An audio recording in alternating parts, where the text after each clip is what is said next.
ప్రభు అయిన యేసుక్రీస్తు నామంలో మీకు సమాధానం కలుగునుగాక. షలోం.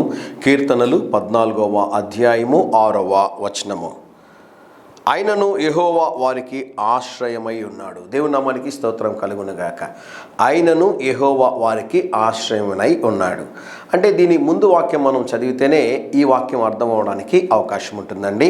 దయచేసి ఆ వాక్యాన్ని చదువుతాను, మీరు గమనించవలసిందిగా దేవుని సేవకుడిగా మీకు మనవి చేస్తూ ఉన్నాను. బాధపడు వారి ఆలోచనను మీరు తృణీకరించెదరు. అర్థమైంది అనుకుంటున్నాను. మనకి సమస్యలు కలిగినప్పుడు, మనము శోధనలో ఉన్నప్పుడు, మనం ఇబ్బందుల్లో ఉన్నప్పుడు, మనం కష్టాల్లో ఉన్నప్పుడు, మనవారు అనుకున్నటువంటి వారు, నా అనుకున్న వారి దగ్గరికి మనం వెళ్ళి మనకున్న కష్టమంతా చెప్తుంటే సహాయం చేసేది రెండో విషయం అండి. ముందు కనీసం ఓపికతో వినరండి.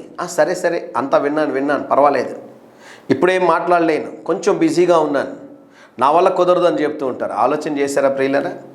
దేవుడు నాకు ఇచ్చినటువంటి కృప ఏంటి అంటే, ఎంత బిజీగా ఉన్నా కూడా ఎవరు కాల్ చేసినా మాట్లాడుతుంటాను. ఒకవేళ కాల్ నేను లిఫ్ట్ చేయలేదంటే మీటింగ్లోనో ఏదో కాన్ఫరెన్స్లో ఉన్నానని అర్థం. తిరిగి వారికి కాల్ చేసి ఖచ్చితంగా వారికి ప్రార్థన చేస్తాను. ముందు వారు చెప్పేవన్నీ వింటుంటానండి.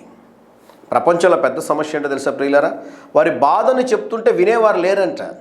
బాధపడేటటువంటి వారు చెప్తున్నటువంటి బాధను వింటే సగం బాధ తగ్గిపోద్దంట. దేవుని నామానికి స్తోత్రం కలుగునుగా. మనుషులందరూ అంతేనండి, మన మీద అంత బాధ్యత చూపించరు. మనం చెప్పే మాటలన్నీ వింటూ ఉండరు.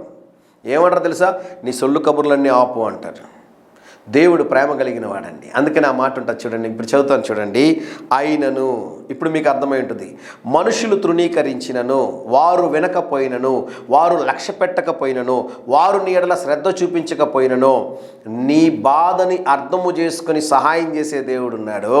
ఆయన పేరే ప్రభువైన యేసుక్రీస్తు. ఆయన పాదాల దగ్గర మోకాళ్ళకి ప్రార్థన చేస్తుంటే ఇంకా చాలు, నేను వినలేనని దేవుడు చెప్పడండి. మీరు ఎంతసేపు ప్రార్థన చేసినా మీ ప్రతి ప్రార్థనని ఓపికతో దేవుడు వింటాడు. తగిన సమయం ముందు జవాబునిస్తాడు.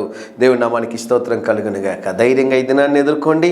దేవుని సన్నిధి మీకు తోడుగా వచ్చునుగాక. ప్రియ పరలోకపు తండ్రి, ఈ దినం మా ప్రియులు తలపెట్టుచున్న ప్రతి కార్యములో జయమును అనుగ్రహించుమని యేసు నామములో ప్రార్థిస్తున్నాము తండ్రి. Amen amen.